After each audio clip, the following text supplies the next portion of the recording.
the schools that are the most lowest income in the community, and I see the need every single day. We also need to cancel CUNY tuition. It was free once, some of you may have attended, and it needs to be again. This is the economic driver, and creates an opportunity for so many of our working families to go into the middle class and given a better opportunity for their families. I'll be supporting building a green and sustainable economy. We need to be building our economy back. And how we do that is investing in small businesses. Right here in Riverdale, we need more options. We need more grocery stores and more opportunities to go get what we need without having to travel, without having to take a bus somewhere else. So supporting small businesses, making sure that they can stay where they are. There are legislation that I would support that would make sure that they have the support they need, financial support, and also support for negotiating with their landlords, right? The Small Jobs Survival Act is a package of legislation that gives them support with commercial lease assistance to be able to negotiate the lease. Allows for also a commercial rent stabilization, just like there's housing stabilization, so it can't continue going up. We need to do that for commercial rents. So many of our small businesses are owned by families who are supporting their own families and children. So we need to make sure that they stay in their place. And if they don't, one of the things that I'm a strong advocate for is the commercial vacancy tax. And what does that do? Right now, you've seen it, right? Across our district, there are empty storefronts. And that is not good, and not good for a variety of reasons. First, landlords are getting a tax break for keeping them empty, which is I think irresponsible, immoral, because it is better for them to keep it empty than to lower the rent and make sure that a small business can be there. It also is a safety issue.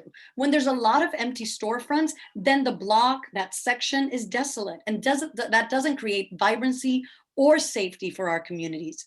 So we need to make sure that we are incentivizing landlords so that they open it up and have to negotiate, have to lower the rent and rent it out. And also, because I've been part of this work in Washington Heights, and with my work with People's Theater Project, making sure we're being innovative. I was part of a volunteer collective group that opened a bookshop at a pop-up shop at a vacant spot.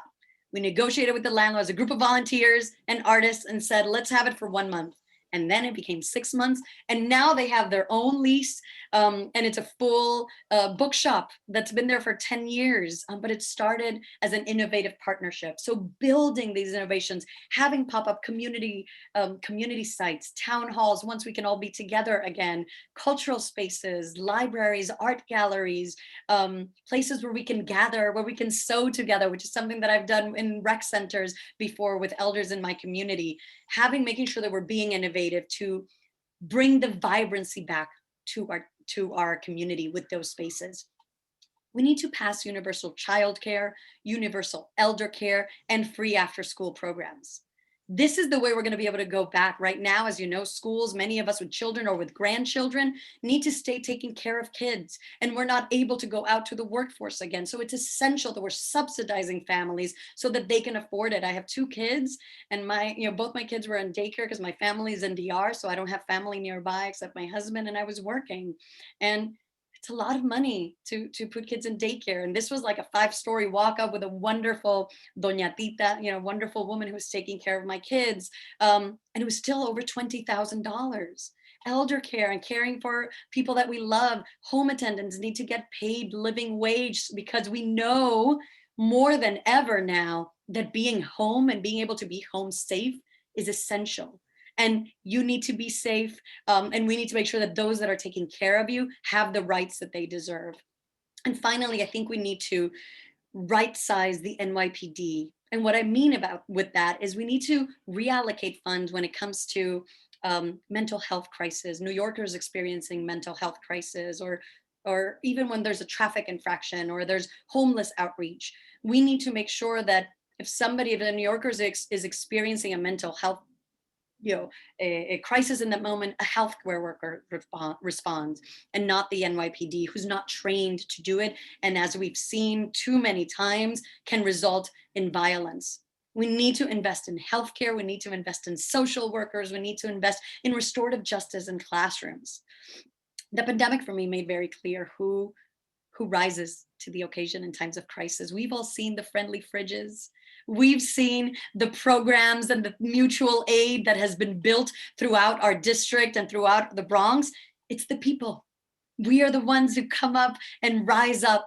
And over my work as an artist, as a teacher, as an executive director, I've been so grateful to have partnered with communities of all different backgrounds, whether it's doing Shakespeare class with 95-year-olds at Isabella Geriatric Center, or doing Theater of the Oppressed, which is a program where we're doing interactive theater around housing injustice with Mary Anderson, who was a retired nurse for the first time acting, and now she's the chair of the aging community in her community board. Because I believe that we all have something to say. All of our experiences are have a lot of wisdom, and especially all of you here have so much wisdom and so much to share, and you are an integral part of our society. So as a progressive legislator, what this means to me is that I will be working in co-governance with our community. So I will be listening to you to identify the issues and also to come up with the solutions. I don't have an agenda of this is what we have to do. I want to be listening to our residents. I want to come to you rather than you come to me. Right now, the council member's office is in one place, and this district has 7 different neighborhoods, right? I know that we're focused right now in Riverdale in this conversation, but one of the things that we have seen is like if you need services from government, it's sometimes very difficult to go across the district if you live in Wakefield or Bedford Park or Woodlawn. So one of the things immediately that I would do, I know we can't right now afford 7 offices, but that shouldn't stop us from trying to go there. So me and my staff, because probably I couldn't be there every day if I'm voting downtown in City Hall, will have office hours at every single district. At Moshali Montefiore one day will be in Van Cortlandt Village. On Tuesdays, Mino will be in Wakefield. On Wednesdays, Mino will be in Bedford Park. Her chief of staff will be on Thursdays in Woodlawn, so that you don't have to worry about coming to me. I will come to you. I will listen and I'll connect you to the resources. Just to close out, People's Theater Project started as we went on the streets and we asked our neighbors, what do you need? And we asked them 2 questions. We spoke to about 250 people. We said, when was the last time you went to the theater? And this was back in 2007. And many of them had never gone or had gone when they were little kids, the nativity play when they were kids. And the second question was, would you like to be in a play with People's Theater Project? And like 98% of them's like, claro, which means of course I do. And that's when we realized that it wasn't about bringing a show, it's about creating a space for our residents to tell their own story. So we brought English speakers and Spanish speakers, immigrant New Yorkers to, upstaters or people who had born and raised in the Bronx and Manhattan their whole lives, came together and found common ground, built together and became friends, and to this day have become close friends. And that's what I want to, one of the things that I will be bringing to as councilwoman is my ability to be creative and bring people together, to listen deeply, to recognize the power that all of us have and the role that we have. This is local politics. There's a lot of quality of life. We all deserve that. And we all need that. Paved streets, everybody does, right? And the lens through which I will be looking at these solutions, at better traffic, at accessibility, at opportunities, at services, is through equity and social justice, and making sure that all of us are lifted as we do that, because I believe that when we're meeting the needs of those most in need, those most vulnerable, all of us get justice. So thank you so much. I look forward to answering questions you may have and engaging in conversation. Okay, so there's one question. Thank you, first of all. Sorry. Thank you. There's one question in the chat Let me see it. that I see. What committees would you want to serve on and why? Thank you.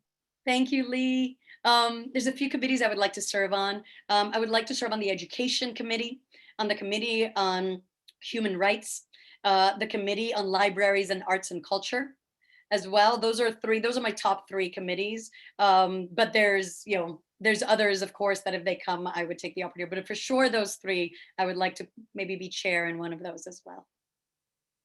Other questions? That's what was in the chat. Other questions from people? Just unmute yourself. Gloria, are you raising your hand? Yes, I was gonna, first of all, you are absolutely adorable. Thank you. Adorable. I was gonna ask, so with these stores that are vacant, I've been living here like 28 years. How do you think you're gonna navigate that with that landlord? Because Yeah. he has a terrible reputation. Yes. And one of the things is we need to force them. Look, we have the power of government. Right now, as I said, they're getting tax breaks. So they already have an incentive, which is I an know. incentive to keep it vacant because they make money by them being vacant. So we need to put laws in place that make it so that they don't make money by being vacant, but they lose money. So it incentivizes them, right? So making sure that we're putting legislation so that creates a more even playing field. And then also going there and being very direct. Look, this space has been vacant. Let's connect you. This is a merchant right now who needs space. Let's make those connections. But it is about passing legislation. It is about being bold. And one of the things, I mean, I've organized marches in City Hall. I've brought students up to Albany. I know how to organize events, and we will do it. We'll do a multi-generational thing. We did one at Booney right outside and make it uncomfortable. They don't like noise. We have power of our voices, so we can do that, right? So how are we making it uncomfortable? We do press. So what are the things that we have? These are the tools that we can use as well. In addition to, we have to change legislation. Because right now the legislation supports their profits, and not the needs of our small businesses and the needs of our residents who need these services, right? That's not what's coming first right now. It's their profits and their needs. Okay, Thank you. Estelle and Ed, you have to ask your question. Good afternoon. What do you propose to do to handle the rise in crime rate we've experienced? We can't blame it all on the pandemic. It's just something's going on in Riverdale and other places, I'm sure. Yes. So one of the things that we see that the 50th precinct has said, there has been, you're right, a rise in entering in robberies, in thefts. There's also been in, which you may have experienced, in drag racing, right? So there's all of these things that have come up even more so and have spiked. How do we handle that? One of the things that I found fascinating last year was 50%, and we're talking about violent crime, 50% of the murders in the first quarter were not solved, were left unsolved. So the clearance rate right now is abysmal. And I believe that part of that, and the NYPD has been saying this as well, right? Activists have been saying it. We are asking the NYPD to do too much. We need them to focus, as you said, Ed, right, on crime, right? And specifically on violent crime, so that they are not handling health calls. They are not handling traffic, right? The Department of Transportation should be handling traffic. How often are we, if you're in an accident or a little bumper to bumper, you have to wait 2 hours there for the cops to come, which I get it because they're busy, but why are they the ones to call? So we need to be more creative about what is a civic department that we can have. We have one of those programs when it comes to homeless outreach right now. We should expand it, right? Because we know that sometimes there's people who are in need of mental health and are on the streets or unhoused. They need support, but we also know if we call the police, there's a danger that they may turn to violence. None of us want to do that. So there should be, whether it's 311 or 911, that we know that a healthcare worker or a social worker is the one who calls. So I think it's about streamlining their responsibilities so that they can focus on crime, so that we're all kept safer, right? And I think another thing too is, which I may have mentioned a little bit before, is I believe that public safety cannot and should not be the sole responsibility of the NYPD. It's a responsibility of many agencies. If a street is well lit, that is safety, right? If a street is well paved, if there's businesses there, that is safety. I know that there's a park across my home here in Spuyten Duyvil, and I don't go, sometimes I have to work till late, but I don't go up those stairs because they're kind of dark. I'm a woman, and I think we're just human beings, and we know that if something is dark, we're not going to go there. So if it's lit, if there's more activity, this is also public safety. And also, I think we need to have more beat cops, right? So less cops and cars that come every so often, but your officer, right? You're building relationships. And I think that is important across the district. We need to rebuild relationships that have been lost. A lot of our young people don't trust the police, feel scared of the police. A lot of my students do. So we need to start rebuilding that. And we do that by making sure that they're not the ones answering the calls in many of the cases, and are really focused on what we need them to focus on, which is crime and violent crime. Thank you. Thank you. Other questions? Just unmute yourself if you have a question or. Okay, Lori? since nobody, I have one more, I'm sorry, but I find this so interesting. Yeah. So what do you plan on doing for the seniors? Will you have a special section for us? Will you have a group of fabulous Riverdale seniors helping you? What's your thoughts?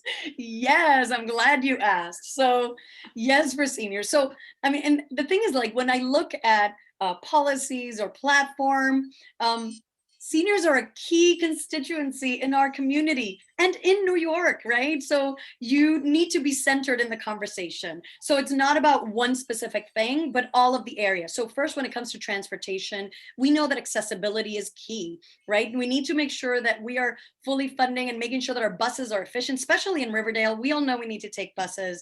The subway is very far. And so we have to make sure that they are efficient. They're happening more often. It's not acceptable that we have to wait for a long time to get them. We need to increase accessoride, and also like really there's been models recently or in the last couple of years where there's more cabs that are paid by the city. So partnerships with ages, so you can get your own private car if you need it, because I know accessoride has its own limitations and you have to get it in advance, and sometimes you can't know in advance. Another thing that I think impacts senior is talking about the vaccine rollout. Right now, we have seen the unbelievable inaccess that has happened, and the inequity, right? A lot of our communities most impacted from COVID have been at the back of the line. A lot of our, the aging community, are not in the computer. Many of my neighbors as well, and many of the people that I love in my life that I work with through my nonprofit too. So the fact that the whole rollout has been in a digital platform hasn't taken into account our community, right? So what is something that I will advocate for that I think we need to do, which is also not like super innovative. We have done this as New York City when it came to the census. We partnered with local organizations and did pop-ups. In the census, as People's Theater Project, you would never think we're a theater organization. We worked on the census for 2010 and for 2020 because people know us, right? At PTP, they come and ask us for immigration help. If they're having deportation, I've helped neighbors for translation. They're getting evicted. So they come to us because they trust us. But whether that's a synagogue, that's a church, that's Riverdale Senior Center, how are we doing a pop-up, parking a van owned by the city right outside because you know how to get there? That's your place and they know who you are, right? So how is the Y doing that? So how are we partnering with our local institutions? The way it's been rolled out is the large hospitals and the pharmacies. That's where they're going. We need to expand that. So it's also now from the pharmacies and the hospital, how many are going to Riverdale Senior Center? How many are going to the Y? How many are going to a synagogue, to a church, to a community center, to Kingsbridge Heights Community Center, to Moshalou? And the city can handle it because we don't want to put that liability on the nonprofits. I run a nonprofit, I know that. But we can be working with them to find our neighbors and find our residents. And that's the collaboration and partnership that is needed. And then the other thing that I'd like to mention when it comes to seniors is making sure we have the programs, right? There's amazing programs at RSS and at the Y. As I said, I've created a lot of work, intergenerational programs, and I'd love to bring more arts into my community, into our community, right? More arts programs and more opportunities for young people to learn from our elders and for you to teach them about things that they don't know, really building community one-on-one with programs. One of the things that I've spoken about is how we're building legislation, how we're building priorities. There are creative ways to do that. There's something called legislative theater. It's a methodology that actually started in Brazil about 50 years ago. It's done all over the world. It's actually been done in Queens and Brooklyn and I'm hoping to bring it to the Bronx. And what it is, we have residents who work with an artist, just regular everyday human beings of all ages who are working with a local artist to identify issues in their community and use theater to bring them to life. And then we present this as a play. But guess what? It doesn't end in a happy ending, because sometimes life is not Disney. More often than not, it's not. And it ends in a moment of the problem. And then in that moment, we say, freeze. And audience members come up and try different solutions. They're like, what if I try this? And it's theater, so it's safe. We can do it, right? We can find different solutions and create different alternatives. But what happens when you're doing that show? There are lawyers present, and there's city council members present who are trained with the facilitators of that troupe to be creating and transforming those ideas into legislation. So when I'm talking about putting people first, which is one of the things that I say in my platform, this is the kind of work that I'm doing, right? This is what I'm thinking. How are we putting center stage, literally, so that you can be creating, right? Theater for me has been an organizing tool. It's always been that. It's a tool for me to engage, to build community, to create a better world, a better Bronx, a better city, and to rehearse for real life. So it's a real opportunity for us to use this platform to be creating actual things that when you're a council person, then you can translate that into a piece of paper and present it into City Hall, introduce some legislation that was created right here by residents from Riverdale, our elders in our community, coming up with these solutions. So those are some of the ideas. I have a question. Yes. There have been very severe cuts on group homes. I have a daughter who is in her 40s with Down syndrome, who is presently living on Greystone Avenue and 238th Street. There have been severe cuts in programs for the disabled, the IDD population. It's getting to the point where there might not be spaces available for group homes. That cuts in day habilitation and a lot of other programs are going by the wayside because they can't afford it. Mm-hmm. Our direct service providers, the people who are our aides and managers, they can't afford to work for these places. They're going to work in McDonald's because they pay more. Mm-hmm. What are you going to do about that problem? We have a lot of group homes in Riverdale. Yeah. Thank you, Deborah. Is that your name? Yes. Thank you, Deborah. It's such an important issue, and I'm really glad you brought it up. Last year, there were, and over the years with group homes, there's been cuts, and they continue to come. And also, there's been cuts when it comes to education and the services that are essential.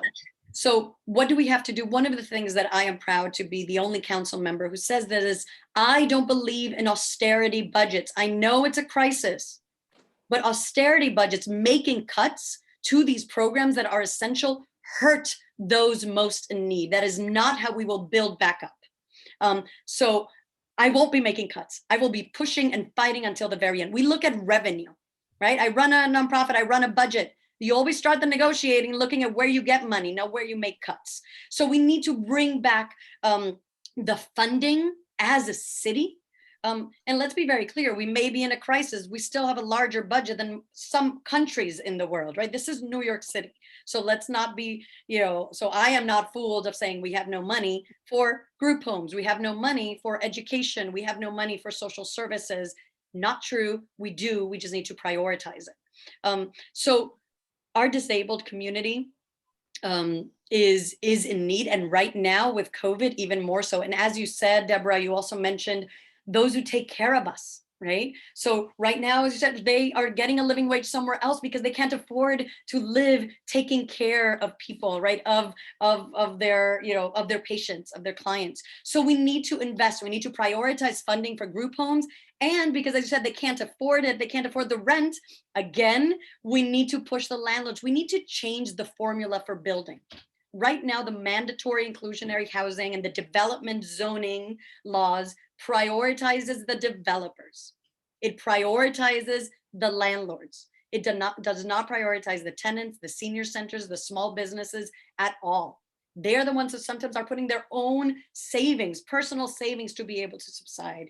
And look, I created a nonprofit, not a for-profit, because I believe in serving, but you also have to feed your family, right? So we need to make sure that these essential programs are able to exist, because they exist, right? Riverdale Senior Center, and the why? Because government has failed. That's why we, the nonprofit sector, exist.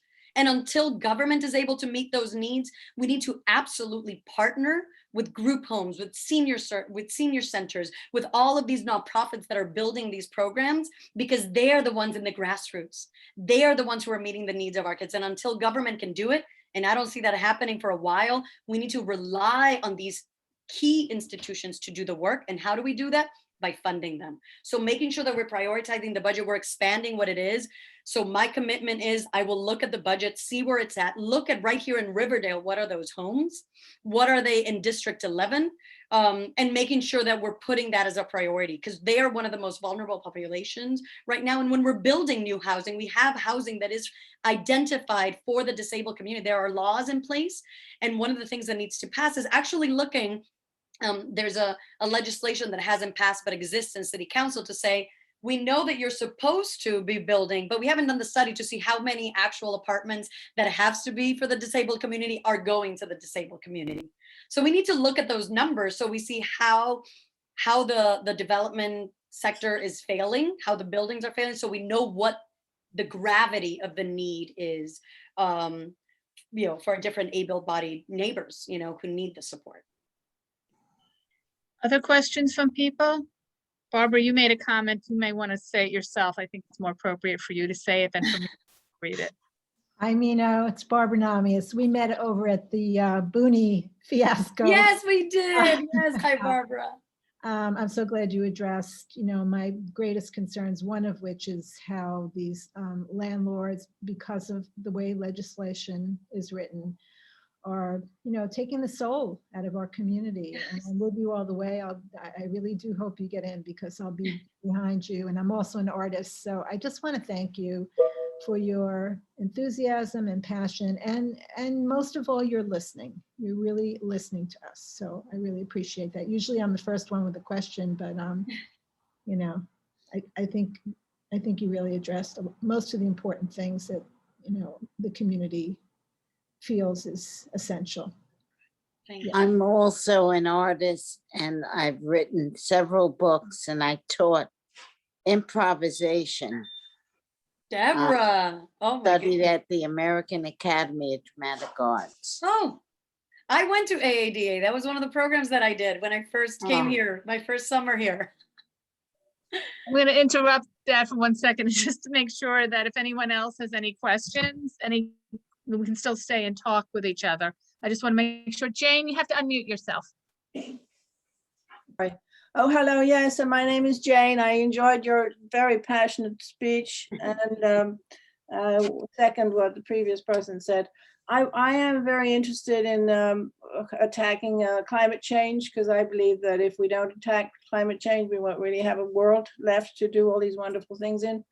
So I was wondering how you would approach that, particularly in our community, if there are things that can be done in this community. Yeah. Thank you so much, Jane. Oh, you're left away. So essential. We need to be net zero by 2030. And I know it's ambitious, but saying that we're going to be carbon neutral 2050, 2060 is too late, right? Our lives are at stake. You said it very well. So there are priorities that I would have at the city level, at the city level and at the local level. At the city level, we need to create, I believe we need to create a municipal jobs training. We need to be building our green economy. We need to be transitioning from fossil fuels and gas to electric. I'm trying to get it loud. I don't know. I just muted them. Sorry. and to electric and green energy. And we need to do that. There's local laws. The climatization bill came up with local laws. I think it's 92, 97, 98. And part of it is prioritizes retrofitting our buildings, because residential buildings put out the most pollution in our city, and we need to prioritize those. So we can be doing two things at a time. We can be creating jobs, which we need. We can be training young people, and I would prioritize those coming from NYCHA buildings and those coming from lower income communities, to be training them in these fields and prevailing wages as they're building up our economy and our green living, so that our air is purer, putting rooftops, and working with our co-ops. There's a lot of co-ops here in Riverdale. We need to make sure that we're subsidizing them so that these changes can be made. So I think the city needs to lead when it comes to that. We also need to create here in the Bronx a Bronx Solid Waste Advisory Board. Other boroughs have it. There's solid waste, and we don't have a say in where that goes. Solid waste pollutes us. It's unsafe. It hurts us, and we need to make sure that we have a voice. So we need to be building that, and that's a grassroots plea that has been working, and I will support it. I also think we have to educate our community on climate change, because you said it so well, Jane, but so many of our communities truly don't know that it's that important or that it's that dangerous. And I think part of the work of councilperson is not only connecting to the resources and funding, but educating one another. So I would partner and support local organizations on the ground who are doing that work. Northwest Strong Community Clergy Coalition, the Van Cortlandt, the Park Alliance, the Preservation, so many institutions who are doing work around environmental justice. Support them in educating and telling our community why that matters, what it means, because it's very complicated. Science, is not for everyone, but there's ways we can So make you wasn't it hearing any of this either?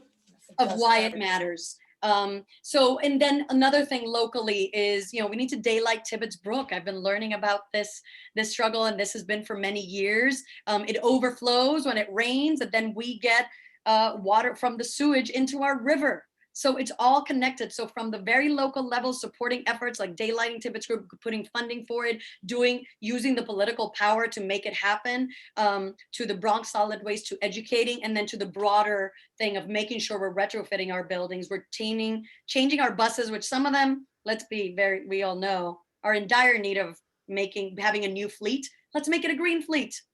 Let's make sure we have that. And, one of the things that, maybe for some of us here are avid bike riders. I am not, and it's very hilly, but in our community, there definitely are. So one of the things when it comes to bike lanes, it's great, but we need to make sure we have bike access, right? We can't just leave it on bike lanes. So how are we making sure that we have bikes that are affordable? City bike is very expensive. Or in schools, we're training our kids. My neighbor who grew up here in the Bronx, shall remain nameless, doesn't know how to ride a bike. And he's a neurologist and 40 years old. But if you don't take the time and you don't have the resources, then bike lanes are great, but they're going to be for the limited, right? For a very small group. So as we're thinking about tackling climate change and building jobs and educating our community, so we're all in this fight together, and like the intersectionalities, right? Because climate change is housing. A lot of our communities, lower income communities, have especially not here in District 11, but in the South Bronx, we see the highways, we see how we're disconnected, and that's intentional, right? It's environmental racism, and the asthma rates are higher here than in any other place.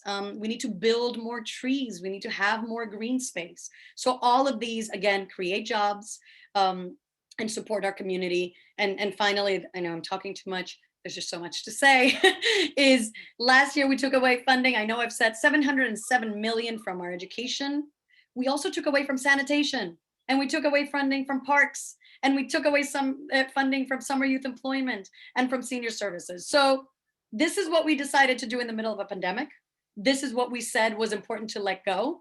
We didn't take funding from the NYPD, by the way. So let's talk about equalizing. Let's talk about prioritizing where the money goes, where the services go, not having enough money for composting, not having enough funding for sanitation to happen. And then our streets, again, is a safety issue, right? Is dirty. There's not enough trash cans now because there's less garbage trucks out.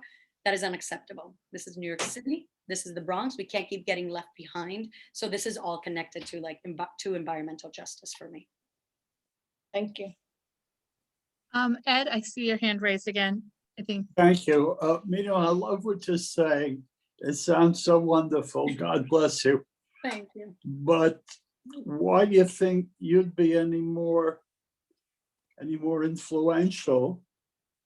Because you're saying all the right things, but so are the other people. Why do you think you'd be more influential than they in implementing some of these wonderful policies? That's a really great question, Ed. A And tough one.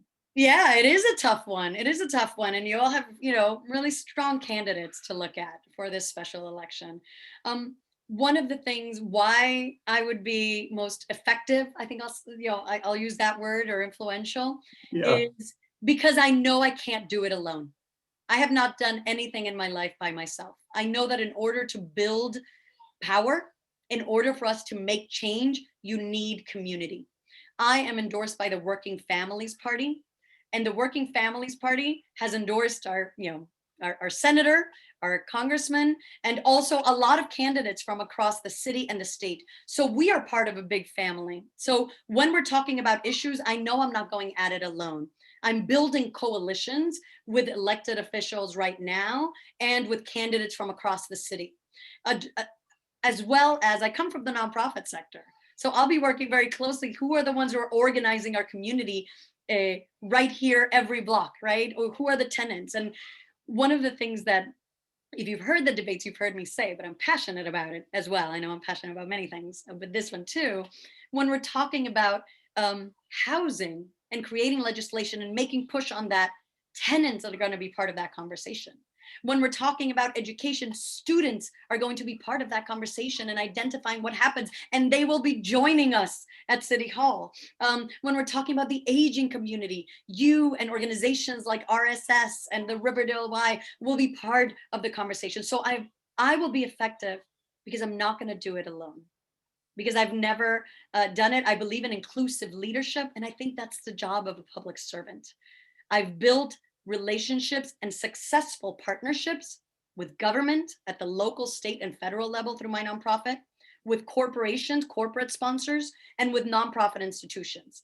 Here I am, a cultural organization, but I have relationships with housing organizations and social services organizations and geriatric centers and senior homes, which is not unique, but that's what I've done successfully. So I have a track record of doing that. So I know that I'll be able to do it in City Hall, because it's not scary. It's just another building. It's the same work. It just takes more language, and we can do that.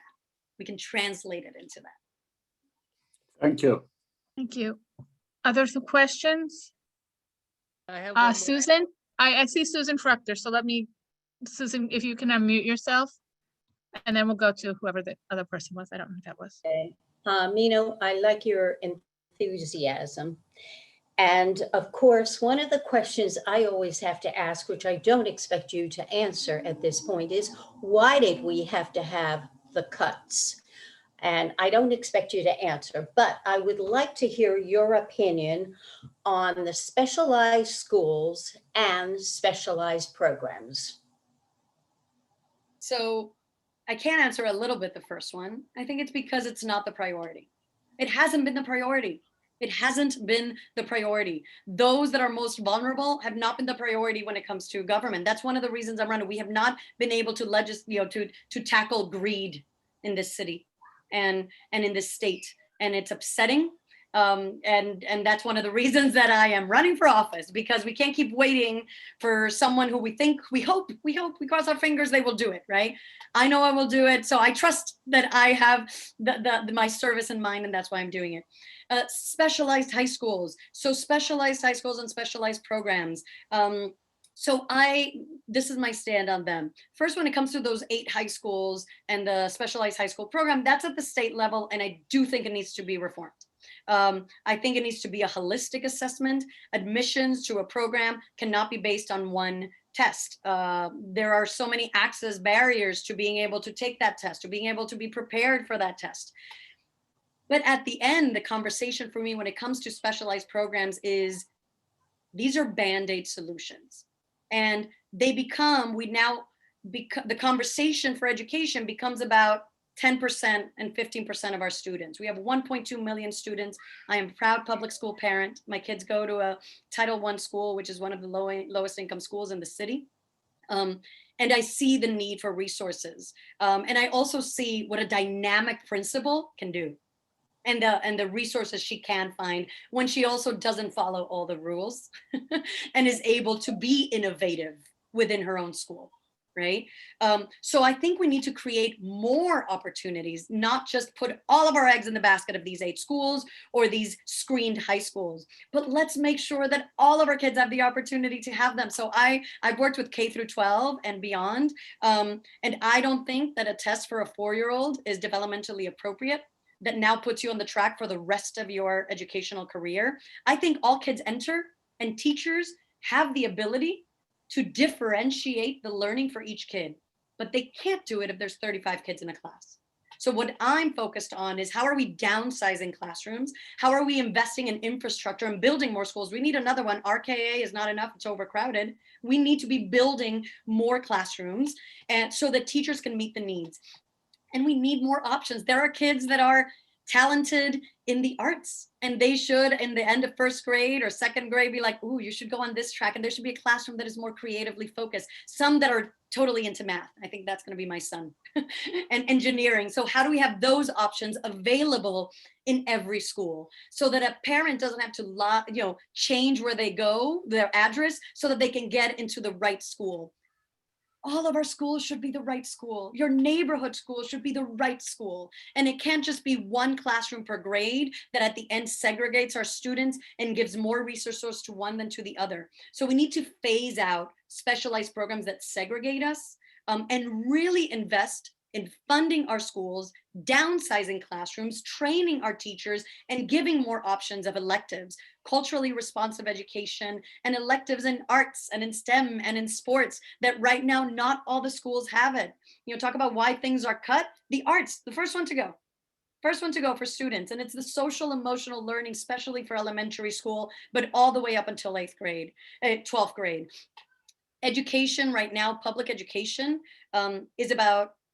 it shouldn't be about learning how to take tests. That is not what education is. It's about creating civic leaders and collaborative, creative, compassionate adults, right? They are the adults who are going to be guiding our city. We need to make sure to be investing in all of themselves, in all of their learning. And that, for me, will be the focus when it comes to education. Thank you. Thank you so much. So I think we have time for one more question, because we did start a little sketchy, had a little trouble in the beginning. Does anyone have one more question? Okay. If not, again, if you think of a question at midnight, you can send it to us, and we'll send it to Mino, and we'll get an answer. Thank you so much. I think I see one more. Mino, all I want to say to you is, you make me want to go right on. That's the passion you brought out. Right on. Thank you. I second that. Right on. Okay. I have one more question. I raised my Okay. Brenda, last question for tonight. Go ahead. The only question was, I had brought it up before, I'm bringing it up again. There is a problem with the mailboxes. They're stealing out of mailboxes. I don't know if you're aware of this program. I'm in touch with Jamal Bowman's office. I'm encouraging people to call them. And I want to just make it known that maybe we need a satellite post office on Johnson Avenue in Riverdale. So Okay, Brenda, let Mina answer. Let Mina answer the issue. Address it, at least. Not answer, but address it. she's aware. Yes, I am aware. It's happened here in my building, and I've heard it from neighbors, and it's an issue, right? These are the issues that are quality of life, but there can be essential things that we're getting there. And one of the things that I think, there's a couple of things that we need to that I think we need to do as we address this. Number one, and that's, I know, at the federal level. So a lot of these things, at the local, we have the power to be pushing up, putting the pressure, right? Some of this is at the state and federal. We need to fully fund our post offices, right? They have been on a decline. So they have less services. They're overworked, and especially now where everybody's mailing everything. So there's, that's one thing. We need to make sure that we're doing that. But then we also need to when it comes to why things are getting broken into, that's why I think it's all like one holistic thing. You know, if people have what they need, there's less need to engage in criminal activity and trying to hope for a check so that you can feed your family, and trying to see if you can find something that will help you. If we're able to make sure that everybody has housing, that everybody has food, I'm happy to be volunteering with RSS, delivering food for the next month to seniors who are homebound, right? This should not be, thank you to RSS to organizing this and making sure that the organizations are doing that, but everybody should have access to what they need. And yes, to looking at satellites, making sure satellite post offices so that there's more, it comes more often. One of the things that we've experienced in here, sometimes there's 10 days or like 9 days before we get the mail, and then it's so much that it overflows, and then it's open and then people can take it out. So I'd love to hear specifically what are the things that you're hearing, what are the things that you're experiencing, and how we can address it directly with, you know, our stakeholders at, you know, state level, working with our senators, and then also make it and federal level as well with Congress, as you said, with Bowman, and seeing how we can come up with key solutions, and whether it, you know, really learning more about the issues to be able to tackle it correctly and efficiently. Thank you, thank you, thank you. This was wonderful. A reminder that tomorrow night at 5 o'clock, Dan Paternak, I never say his name correctly, will be coming in. And then on Friday at noon, we will have Kevin Mino, who is the conservative Republican candidate that is running as well. So we will hopefully have heard from everyone, except we were never, I don't know if Julie mentioned it, we were not able to get a hold of Colton Berkeley. So we were not able to have him present. Sharon, are you still there? I can't see you. Still here. I can talk Okay, now. sorry, you're down there. Can you just announce what you were going to announce at the Right. beginning? And can I just say a closing something? Sure, Just a goodbye? absolutely. So Absolutely. I want to thank you all for your energy. I know I'm passionate, but I'm seeing the faces, and I'm grateful. I promise that I will be a real human being. You know, that I'm not going to change. I believe that this seat belongs to the people. It belongs to our neighbors.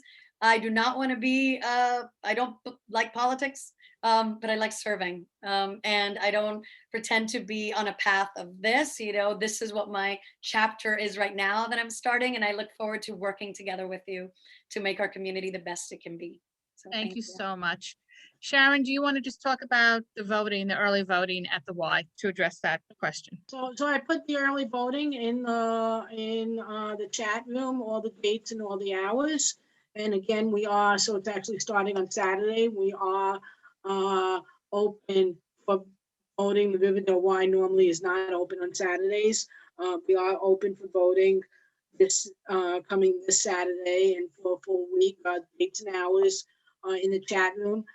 Also in the chat room was the link for the absentee ballots. You can also look, everybody who's online is by now is computer savvy, so you can also just go and Google special elections and city council special elections, and it will bring you straight to the link for early voting and for the absentee ballots. Thank you so much. Mino, thank you so much. This was wonderful. Really appreciate your time so much. Good night, everybody. Good Unless night. you're Thank coming you, to the art class, Thank you. Stay safe. Bye-bye. Thank you. have Good dinner night. now. Everyone eat dinner now. Take care. Thank Okay, you. Mom. Bye. Bye.